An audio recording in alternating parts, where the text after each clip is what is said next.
but it's also the darkest one, the lowest albedo. It's got that one bright spot that, Jesus Murphy, you know, some of the guys with 14s and 16s have picked off. It's just, wow. Mind you, they're in Brazil, so. Yeah, they have a little bit of altitude on the. Yeah, altitude and, well, the thing is higher, and they're also at a couple thousand feet, and it's like, yeah, that helps. That one is scraping 20, 25 degrees here.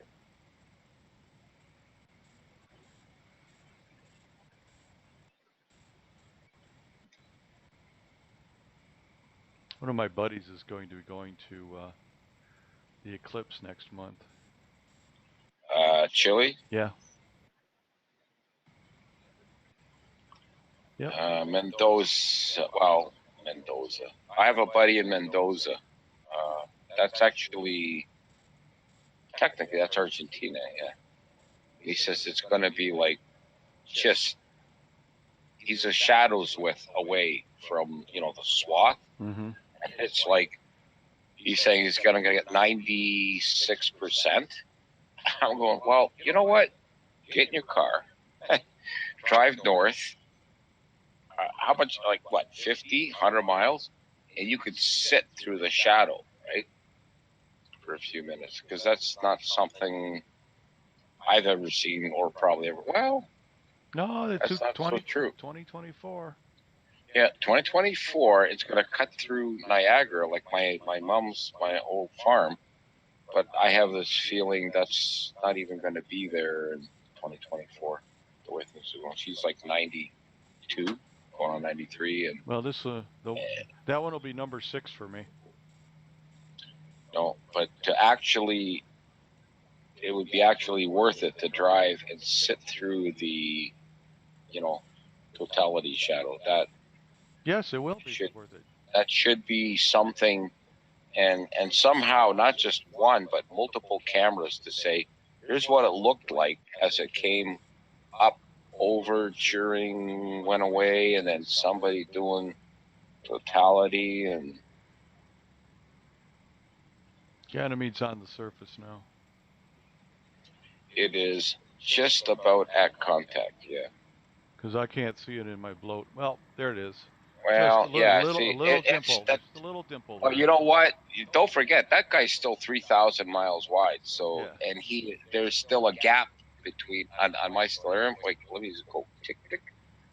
There's still thousands of miles. Like, I'm not gonna say 10,000, but don't forget he's also motoring left to right, probably 10 miles a second.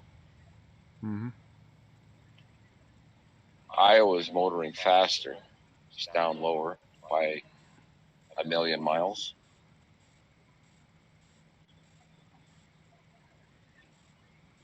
Yeah, where's Iowa now? See, okay. I threw labels onto my stellarium. Yeah, like Io is, you know what? I'm gonna say 1/3 of the way in, but yeah, Io is almost, and you can see it because you can see where you expect to see the dark pixels there, right? It's almost at center. You got it there. I think it's just that little anomaly about. It's a little over 1/3 of the way down, straight down that dark band on the right. What I wanted you to do is get the red spots so that I can update iteratively my Starry Night Pro for the red spot, because that's the only thing that has no orbital elements in our solar system, right? You actually have to go and type in manually. I go 280 degrees. You hit enter and you go, and you compare it to the visual image that the guy has, like real. It is what it is when the guy's showing it. You go, okay. And this was Sean, probably twice now. Holy smokes! and kind of go, okay, that's close enough right there. Because it drifts, right? It continues to drift. And in 6 months, you can notice the drift.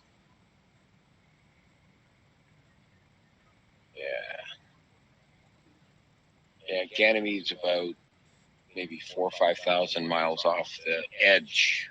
Like, I mean, just 2D view. Wow, is that thing boiling? But then the shadow, I mean, the way, because it's opposition, the shadow it's like right there on Ganymede, like immediately behind, like it's almost part of it. It is part of it. It's like it looks like a partial eclipse, right?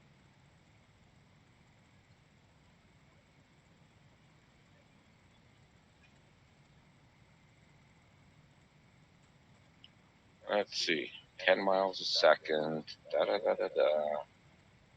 Oh yeah, you're still talking 20, 30 minutes before maybe.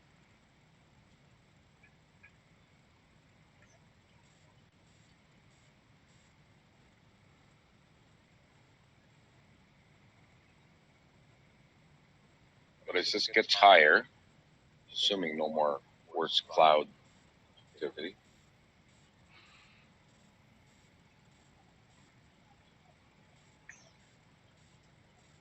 you won't miss Ganymede's shadow. No, I just took 1,500 frames. It's running at 44 frames per second right now. Yep.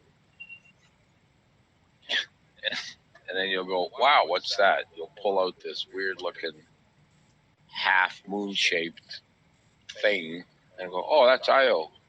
Io's shadow.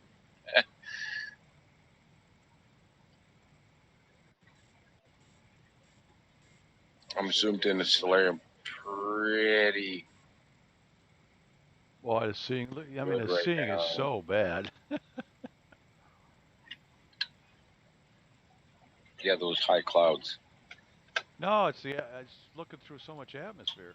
I mean, well, that too. You're at so low. Look at where I'm pointing.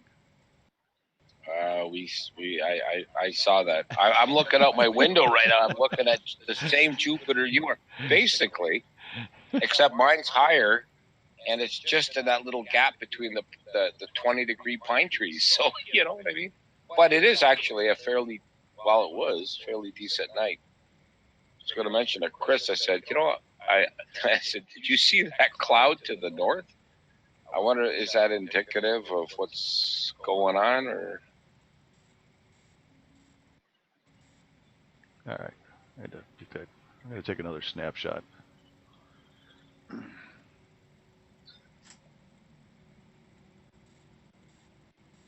Hey, it's the only time of the year when you can get, or does this happen twice a year? No, well, really only once you can do this. You know, when the moon makes contact with the disk, so does the shadow pretty well, right? It's just it's like right about there, and the weird thing for me is I've watched this visually, and it would look a lot clearer if I was sitting out there looking through my scope than this is. I remember the first time I saw Ganymede go across the disk, and it was the 2x Barlow 6-inch refractor. So that's whatever that is, 2,400 millimeters. But it's like there was this bright spot, right? Like kind of in the middle of Jupiter that was like, and it did move a little. I couldn't figure it out. You got to go back 50 years, and I go, that was Ganymede moving across. That was Ganymede transiting the thing. Mm-hmm. But it was nowhere near opposition, so there was no shadow, right? Right. The shadow probably was off in the distance. Shadow was off, trailing or leading, and but time to time, you go on and you go like, whoa, what's that? And there's a shadow, and it is always better visual, but. I just realized I'm not actually right on center with it, but that shouldn't matter. I'm not in this. It's incredibly hard to see the moons. I mean, that, Well, not like right visually. now, like even like right now, like see, Io is tracking across that dark band, right? And it's almost at the middle. Yeah, see, you see, you, in a way, you're sort of tracking a little dark patch of pixels that are tracking that. But that actually would stand out. And I think that one night, because Ganymede is so big, and it just happened to be the right conditions, it looked like a little white spot moving across.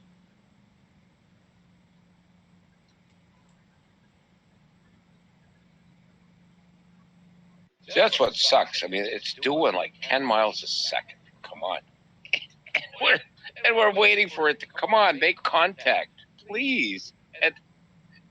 But it is also a couple 100 million miles away.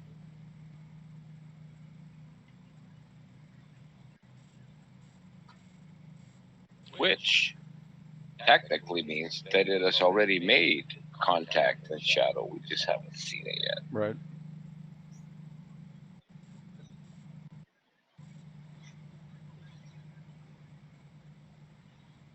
Yeah, I was going to say, for the Hubble folks, Amalthea is also on the disk. Let's see, between the two bands, about a quarter way in, near the top in your image, and Amalthea and its shadow are both there, but Amalthea is only like what, 80 miles, 100 miles away. That was the last moon ever to be identified visually from Earth, like with a scope. Every other moon was identified by a camera, probe, space probe, whatever. Amalthea